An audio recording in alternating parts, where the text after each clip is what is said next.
Thank you for joining us online here at Fam Church as we begin our new series, Winning Team. If you haven't already, please click the subscribe button below to subscribe to our YouTube channel and go out to Facebook at facebook.com/famchurch. And now, our lead pastor, Brian Lane. Welcome to Fam Church. It's the kickoff of the NFL season, and don't worry, in the name of Jesus, this rain is going to be gone by the time service is over with so that we'll be able to fire up the grill and cook some food, right? Yes. But football season is my favorite season. I don't know. Some people like spring, some people like summer, some people like fall, some people like winter. I like football season. And if you are here with us for the first time today, I want to take this time and welcome you to Fam Church. We are glad that you are with us today. If you're in church for the first time or the first time in a long time, and you've got questions about faith and the Bible and those sorts of things, we understand that. And if you've got any questions or anything that we can help you with, we would be more than happy and would love to walk you through the process of exploring faith and Jesus and what the Bible says about him. But today we're starting a new series. Last week we finished the family series, and today we're going to do a new series that kind of goes along with the series of family, and it's called Winning Team. Everybody likes to be part of a winning team, don't they? Yeah, I mean, some people, that's how they pick their favorite team, right? Who's winning? That's my favorite team. Okay, so that's how some people are when it comes to sports, and when we look at our church, when we look at Fam Church, I think all of us, when we look at the church, we say, you know what? We want Fam Church to win. How many of you want to see Fam Church win? All right. Well, to put together a winning team in any sort of sport, all kinds of components go into it, right? You need a good coach. I mean, if your coach is terrible, you're not going to get very far. You need players who can execute game plans. You need to have offense. You need to have defense. You need to have a quarterback who knows what he's doing, who can read defenses, who can manage games, who can throw passes where they need to be thrown so that they're completed. These are the kind of things that you need to win a game. And yes, these things are very vital. They're very important to winning a game, but that's not the kind of things we're going to talk about in this series, Winning Team. We're going to talk about some different things. We're going to talk about some things that are much more foundational, much more fundamental to our ability to win than just having a great coach, than just having some great players, just having a great core of people around us to win. We're going to look at things that need to be at the core of who we are in order to gain the victory. And so today, we're going to talk about preparation and discipline and what it takes for a winning team, having preparation and discipline. And if you've played sports before, you know that in order to be a valuable part of the team, you have to be disciplined and have to spend your life preparing to win, whether it's that particular sports season or not. My brother played college football. He played Division II college football. And he told me some stories about playing football. Okay, when he was in high school, during football season, they prepared for football. Then once football season was over with, they kind of really didn't do much preparation for football. However, when he got into college and they were giving him money to go to school, things changed. Okay, suddenly, it wasn't just football season when football season was going on. It was football season, 365 days a year, 24 hours a day, 7 days a week. He had to eat, breathe, and sleep football. He had to track the foods that he ate and keep them in a log, and he had to show them to his position coaches so that they knew the kind of things that he would be eating. And so if he wanted to eat something, and he would always have to ask himself the question, should I eat this? Do I want my coach seeing I ate this, or do I just forget about it? Because he's going to get ticked off if he sees that food on there, okay? And he would also have to keep a log of his workouts. He would have to work out almost every day, and he had to keep a log of this. And so he would have to determine, is skipping leg day worth it? Is sleeping in for a week and missing my workout altogether worth it? Because I know when I bring this book into my coach, he's going to get mad. He's going to get upset. He's going to be bothered because I didn't do what I was supposed to do. He had to live a prepared and disciplined life, whether it was football season or not. But it's not just in sports that we have to be disciplined and prepared either, is it? I mean, that's pretty much the story of everyday life. We have to be prepared. We have to be disciplined. I mean, think about it. We have to plan the time of day that we're going to get up every day and be disciplined enough to actually get up when the alarm goes off. I mean, I hear coming from the bedrooms of my house alarms going off at like 5:30 in the morning that go off for like 45 or 50 minutes and nobody shuts them off. Okay? And that's not being disciplined to get up when you set your alarm, but we need to be able to be disciplined to get up when our alarm goes off so that we can make it to work on time, so that we can make it to school on time, so that we can make it to that appointment on time. You know, we have to be prepared and be disciplined when it comes to our money. We have to know how much money is coming in and how much money is going out and when the bills need to be paid and how much they are, and plan our life and be disciplined enough to not spend our money in wrong ways so that it's there when we need it. And if we don't prepare, what happens? We end up losing, right? You know, if we're not disciplined and prepared to pay our mortgage, eventually they're going to come and we're going to lose our house. We're going to lose our job because we can't be there on time. Or we may fail a class. I mean, I had this class when I was in college, and I don't know who the really smart person was who thought it was a good idea to place an economics class at 7:30 in the morning. But 7:30 in the morning when I was 19 years old was not a good time to do anything, okay? Because I was not awake. I was not up at 7:30 on Monday mornings. It was physically impossible, I think, to get up. And so literally, I slept through this class. The whole semester, I slept through the class. I could never get up to make it there on time. And guess what I got as my reward for sleeping through that class? I got an F in the class. Preparation and discipline, they're a large part of winning in any area of life. And this morning, we're going to look back to the book of 1 Corinthians. It was the letter that we looked at when we talked about communion last week. And as we mentioned last week, it's a letter written by Paul to the church in the city of Corinth. And once again, this was a church that Paul had started and worked tirelessly at for about 3 years building before he moved on to what God had for him next. And as I said last week, that after Paul left, there was problems in the church. The church divided up into little groups. It divided up into little cliques that were vying and fighting for power. And the church also had all kinds of other issues. There was lots of moral issues. There was lots of craziness going on in the camp. And after Paul had addressed some of the craziness in the camp, he comes to them with the challenge we're about to read this morning. It's a challenge to make sure they do what they can to win. To do what they can to make sure their team is there at the end standing in the winner's circle. And we're going to read 1 Corinthians chapter 9, verses 24 through 27. If you don't know where 1 Corinthians is at, you've never heard of it, you don't have a Bible with you, that's fine. We're going to have it on the screen for you so you can follow along on the screen behind me. And so here we go. Here's what it says in 1 Corinthians chapter 9, verses 24 through 27.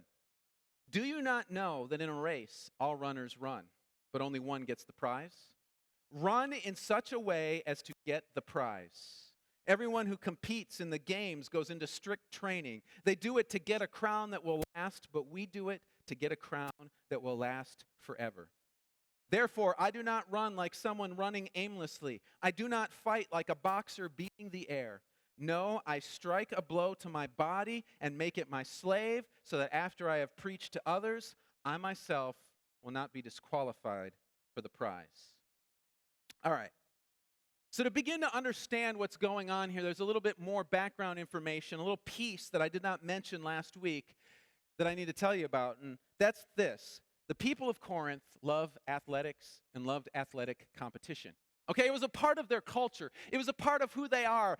They had this biannual event called I can't say it. I practiced it in my office to try and say it, the Isthmian Games, okay? And forget that word, okay? It's that peninsula, what's a peninsula? An isthmus. Okay, Isthmian Games, whatever. All right, I'm done saying it because I'm just going to keep screwing it up. All right.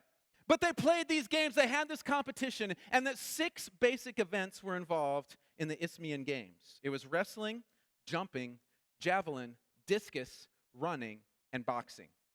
Now, competitors back then in the Olympics had to do something. In order to compete in the Olympics, you had to go and train for 10 months before they'd let you enter an event.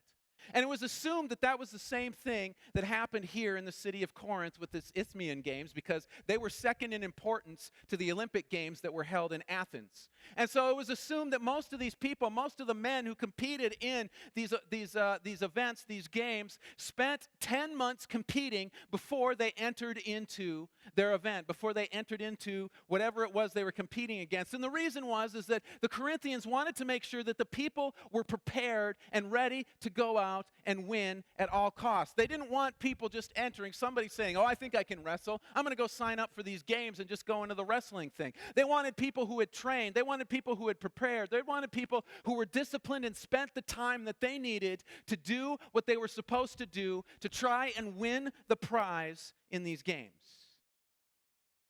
And what I think the first thing that God is speaking to us in this text here is that God wants us to win. See, He wants us to win in life. He wants us to win with our church. He wants us to win at our job. He wants us to win at home. He wants us to win at school. He wants us to win in our growth and our walk with Him. But what I think a lot of people think when they hear me say that is they say to themselves, oh, that's a great idea. That's a great concept. But when I look at my life, when I look at the things going on in my life, I'm not seeing winning at all going on. Well, here's the deal. I think many times when we look at winning, we see it from a wrong perspective. See, what we do is we look at winning in our jobs by going to work and getting a job and getting promotions and making more money and everybody loving us and everything going smooth and everything going good and everything going well. And we say to ourselves, that's when I know that I'm winning, when everything is going amazing at my job. But that's really not the picture that God paints of winning when you read the stuff that He's written. I was talking with somebody from the church recently about their job, and I don't want to say too much because I don't want you to figure out who I'm talking about, but they were sharing with me how difficult their job was. They were telling me how hard it was at their job because of their Christian faith and their Christian belief, and they look at their job as a ministry. They look at their job as they're investing, they're pouring into, they're doing something for Jesus. But the rest of their colleagues and coworkers do not see their job in the same light. What's happening is this person is doing their job as a ministry, and they're seeing great fruit in their work. They're seeing great things in what they're doing at their job. But what's happening is their coworkers, their supervisors are looking at the things that they're doing, are looking at the fruit that they're reaping, and guess what? They are getting jealous. They're getting jealous because they're doing their job for Jesus while they're doing their job for the worldly rewards that they can get from doing their job, and God is blessing the one and not blessing the other. And so it's causing problems for them on the job. Their supervisor is always on them about stuff. There's always craziness going on, and the people are always talking bad about them. But it doesn't matter to them. They continue to do their job for Jesus and as a ministry. See, they don't look at their job and say, wait a minute, if I do things differently, if I do things the way everyone else is doing, then I'll be able to win because then I'll get all the rewards. I'll get all the promotions. I'll get the raises. I'll get all the stuff. They're looking at their job and saying, Jesus has called me to a ministry here. He has called me to do something here for Him. It's made my life more difficult with my peers and my supervisors. They're not very happy about it. But guess what? That's winning on the job. That's winning on the job right there. You see, we can't define winning with Jesus the same way we define winning in this world. See, many times when we win with Jesus, the world gets ticked off. We have to understand that. Paul, the guy who wrote this letter, talk about winning with Jesus, planted all kinds of churches, traveled the known world, saw thousands, hundreds of thousands of people get saved directly and indirectly because of his ministry. And how did the world thank him for everything that he did? They arrested him and killed him. That's how the world responds, because they have a different point in winning than winning with Jesus does. See, with the world, winners get fame, winners get fortune, winners get honor, winners get their picture on a Wheaties box, winners get everything that feeds their ego. But in winning with Jesus, That doesn't feed the ego. Instead, winning with Jesus involves us becoming less so that he can become more. It involves us wanting him to get all the fame and fortune and honor, and it's radically different than what we understand as winning in this world. So first of all, we've got to look at winning from a different perspective. And if you're getting frustrated because you're living your life for Jesus and you are not winning, you are not gaining all the things that you thought you would, it could be you have a perspective problem. We are doing things expecting Jesus to give us worldly fame, a world's winner's crown, but that's not the prize that he has for us. So what's the prize? There is a prize. We do receive something for winning with Jesus, but the prize is different and it's not immediate. See, in the Greco-Roman culture at the time, prizes were awarded for winning the various events. What kind of prizes did they award? They awarded a wreath of celery. Awesome, right, everybody? You know, the only good use of celery is with buffalo chicken. Otherwise, I don't see any point to celery. I mean, really. It has no taste. It's just weird stuff. I'm not going to, okay? But you could get a crown of celery if you won something at the Isthmian Games. Or they had a pine branch crown that they would make too. So you could get a celery crown or something made with pine needles. Sometimes they would give you a statue, or somebody would write an ode in your honor. If you don't know what an ode is, it's a song written for your honor and accomplishment. Or people from Athens, if they won, they'd get 100 drachma for their victory, which was roughly equal to 100 days' wages. And I'm not going to lie, those prizes are pretty lame. Okay? I mean, I think they're lame. Especially if you've been training for 10 months to win. Hey, here's some celery for your 10 months. What? I mean, think about it. We could just go out in the woods and cut a branch off of a pine tree and make our own little crown, right? I mean, is there anything special about getting some pine needles from somebody? I don't have to waste 10 months of my life to get a crown of pine needles. And that's the point that Paul is making here in these verses. He is saying, you know what? These guys dedicated 10 months of their life to receive some pine needles or celery for their head, maybe an ode, and what good is that? The celery and pine needles are going to wilt and are going to rot. The ode, that'll never make it to number 1 on iTunes. It's all going to die. These prizes are all going to die, and they're going to die quickly. But Paul has a deal for us. He is saying if we put in the same preparation, put the same training into our life with Jesus that these athletes do, that we are going to win a prize, and it's going to be way better than the prize that these guys are receiving. It's a prize that will last. Now, he doesn't say what the prize is. It doesn't say in there what it is, but the guess is that he's talking about eternity and spending eternity with him in his presence and in the heaven that he prepared for those who follow him and make it through this race of life. And that's far better than any crown, pine needles, or song written in our honor that we can receive. And see, Paul's concern here is that some people are going to miss out on the prize because they're looking for the wrong prize. They are looking for a prize that perishes. They are looking for a prize that wilts instead of the prize that does not perish. And so the question we have to ask ourselves is, what is going to keep us from winning the prize? What is going to keep us from receiving the crown? Because Paul tells those reading that they are to run in such a way that they are not disqualified from the prize. So I think we can answer this question going back to the previous chapters in 1 Corinthians. So as we flip our way through the letter, starting at the beginning, the first issue Paul has to deal with is the divisions in the church. And there's all these divisions in the church, and we already talked about that last week, and so I won't rehash that. Then as you flip to the next page, you've got a man sleeping with his stepmother. Okay, wrap your brains around that one for a second. Okay, they got this going on. And then another problem in the church was they got one member of the church suing another member of the church. Okay, and Paul has to address that. Then there's a chapter and a half on marriage and keeping your vows and your sexual bed pure. Okay, and so there was all kinds of other immorality going on besides the dude with his stepmom. And then he talks about food, sacrifices, in idols, as that had become another hot topic of discussion and problem in Corinth. Now, on a side note here, I want you guys to see something when I talk about this, okay? The church of Corinth. Think about that picture that we just painted of the church of Corinth. Kind of jacked up. Now, if you were to go and look at the other letters that Paul has written in the New Testament, they're all addressed to churches or people with problems in the church, and guess what? In all of those letters, he's addressing jacked up situations in the church. So there's a theme going on here. It seems like a lot of the churches had some jacked up people doing some jacked up stuff. And this is the deal.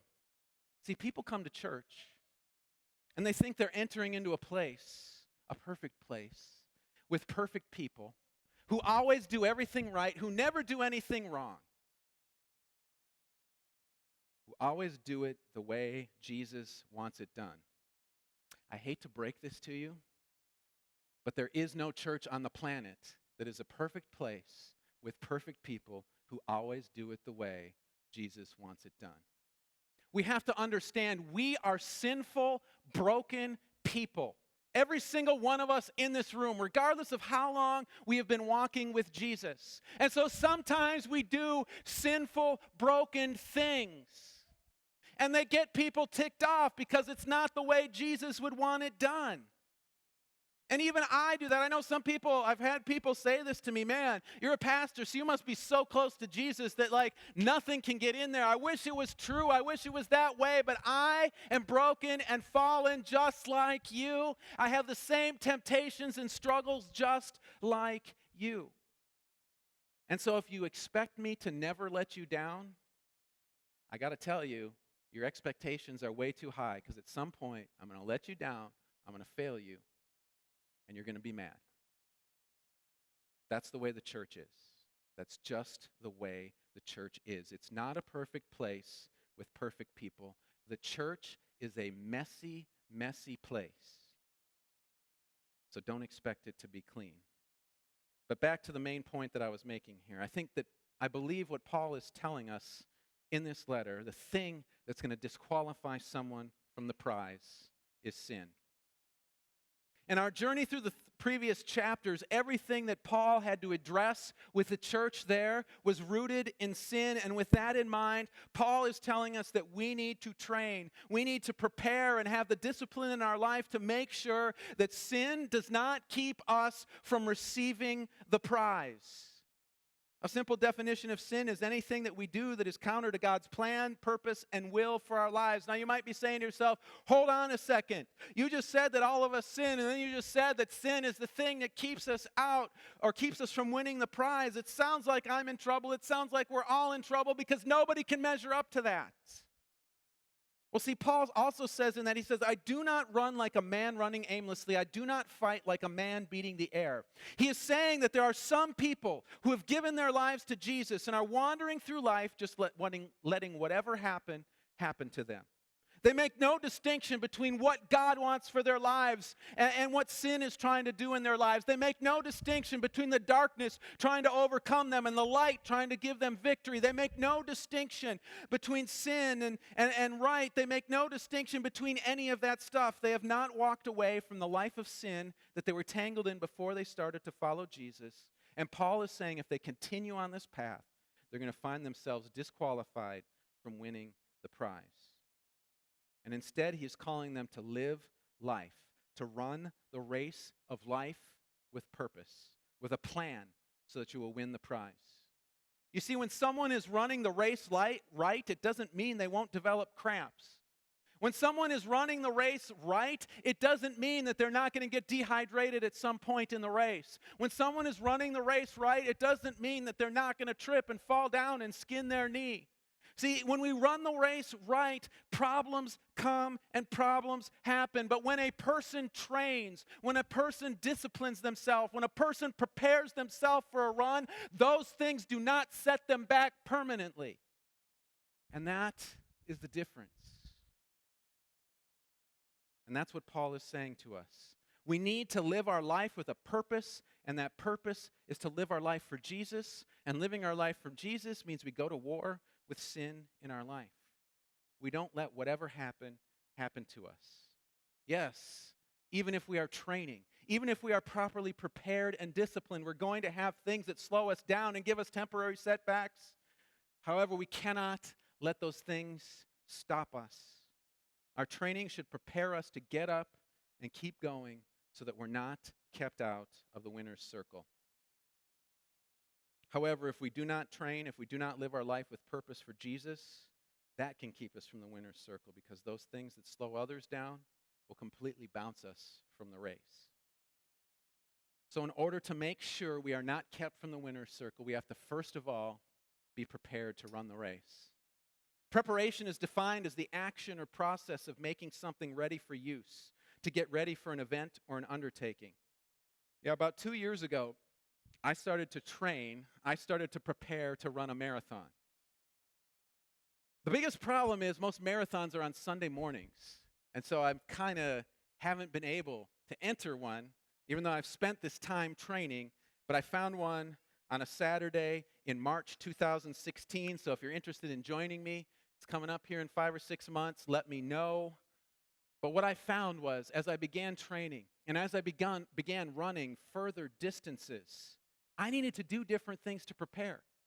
See, I needed to start adding things to my diet. I needed to start putting more potassium into my diet. I needed to start putting more protein into my diet. I needed to start drinking more water on a regular basis because I was sweating a lot of it off. And the same is true for us in the race that we're running for Jesus. We need to prepare. We need to prepare for the temptation to sin that's going to come in, that's going to come that's going to come against us, so that we're ready when it comes. So that means we have to first of all know it's there and it's coming for us, it's gunning for us. We got to prepare for it. So the question is, how do we prepare for sin? Well, there's normal answers that you expect in a message. We prepare by spending time in prayer. We prepare by spending time in the Bible, reading it, knowing it. We prepare by spending time in the church and worship. And yes, all of those things are true. All of those things are helpful. They help us win the race. But do you want to know what the biggest thing in preparation to win the race against sin is? It's to know what tempts you.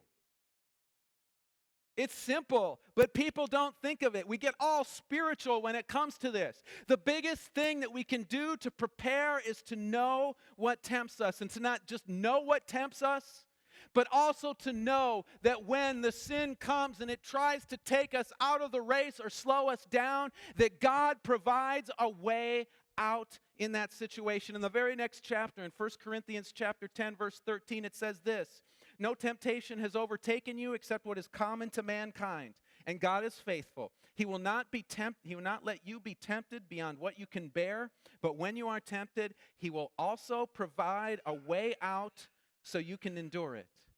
He's gonna provide a way out. This is one of my favorite stories. I love this story. It's not my story, it's somebody else's story, but I love telling it, okay? This guy was over in Africa on a missions trip, okay? And one night, him and somebody else decided they were gonna go to this restaurant for dinner, and it was this jungly, rainforesty kind of rainforest cafe type deal, except the whole structure was made out of glass, okay? So it was this giant glass restaurant. And what had happened was a bird had somehow gotten inside the restaurant. I mean, have you guys seen that? Have you been at the mall and seen a bird flying around at the mall, stuff like that? Yeah, birds get in buildings somehow. Well, a bird had gotten in this restaurant, okay? And the birds, they cannot see glass. I mean, have you ever found a dead bird outside of your, down at the bottom of one of your windows because you cleaned it so well, he hit it and died? Yeah, birds can't see glass. And so this bird is in there, and he's thinking, oh, look, I'm just in a giant open space, even though there's walls and a ceiling on this place. And so he's like, okay, time for me to get out of here. He starts flying, and what happens? He runs into a piece of glass, poof, okay? And he kind of drops down. All the people in the restaurant, they're watching this, thinking this is great entertainment for their meal, watching this bird. And so the bird gets back up, he flies this way, and does the same thing, bam, into the glass, and falls down. The bird does this several times. Meanwhile, the waiter is over at the doors to the restaurant. He's got the doors open, and he's thinking the bird's going to say, oh, look, he knows the way out, okay? He's over there waving the bird, trying to get him to fly out the front door. But the bird just sat there and bam, bam, bam, hitting the glass, going down, hitting the glass, going down. Meanwhile, his way to escape, his route out is right over here. and the waiter is standing there trying to wave him into it. And that's how we are when it comes to sin, isn't it? We're standing there in this place, flying into sin head on, smacking it. Meanwhile, God is standing over here with an open door, waving us, saying, get out. This is the way out. Don't go that way. It's going to hurt you. We have to look for God standing there, waving his arms at the exit, telling us where to run to. So we prepare to win by learning how to look for the way out that God gives us in those situations. And so if we know what we are tempted by, we need to practice and prepare by, in our mind, walking away from whatever situation it is that has the potential to keep us from winning the prize. And so if you struggle with web pages on the internet, you should practice over and over again what you're going to do if you find yourself being drawn to sin. If you being around certain friends is going to draw you into doing things you know God does not want you to do, you need to practice your response to them in that situation. We need to prepare by thinking through the things that tempt us and coming up with a plan to deal with those situations, looking for the out that God has provided when we are presented with those temptations. Joe, if you could come on back up. Then once we have prepared, we need to have the discipline to actually follow through with it. See, discipline is what makes the difference. See, if we don't have the discipline to practice what we've been called to execute, what we've been preparing for, we are not going to win the race. See, I don't know how many times I've heard a coach get up after a football game and they asked him what happened out there, and he's like, I don't know, we practiced. Okay, we prepared. You know, we knew what we were doing. We had great preparation, but when it came to game time and execution and having the discipline to do what we were supposed to do, we didn't do it, and we lost. We need to have the discipline that says if we are tempted by things on the internet, that we need to shut our computer down and walk away from it. We need to have the discipline that says hanging out with certain people is going to draw me away, and so therefore I'm not going to be in situations and circumstances with them where they can draw me away. We need to make sure that we've got a plan, but not only that we've got a plan, that we've got discipline enough in our lives to actually execute what we have been preparing. And as we develop this habit of preparation and discipline, when it comes to the main things that are going to keep us from the prize, we're going to see us winning the battle more and more. And as we win the battle with sin more and more, there's less of a chance that will keep us from the prize that Jesus has for those who win this race. But it's more than just us winning personally. See, as each one of us in this room win this race, guess what happens? Fam Church also starts to win the race. Then guess what? As Fam Church starts to win the race, other churches around us will start to win the race. As other churches around us start to win the race, the whole world, the churches are going to be impacted by it. We need to run this race that we follow Jesus, this race of following Jesus. We need to have the discipline. We need to have the training so that we don't disqualify ourselves from the prize. Too many men, too many women have been running the race, not having the discipline, not having the preparation, and instead they've allowed it to disqualify them from the race. They've gotten into things, they've gone into situations, they've gone into places that they knew they were tempted, that they knew would pull them away. But instead of training and preparing for that, they went into it and ended up messing up their life. God doesn't want that for any of us. See, and guess this is the best part about it. If we follow God, if we follow Jesus and His plan, you can't lose. You can't lose. So that's the first piece. That's the first part in us being people who win. Going disciplining, preparing to fight the war and battle against sin in our lives. I really hope you enjoyed that message from our series Winning Team. If you did, please click the like button below to let us know. And if you have any questions about us here at Fam Church, go out to myfamchurch.com. And thank you once again for joining us online at Fam Church.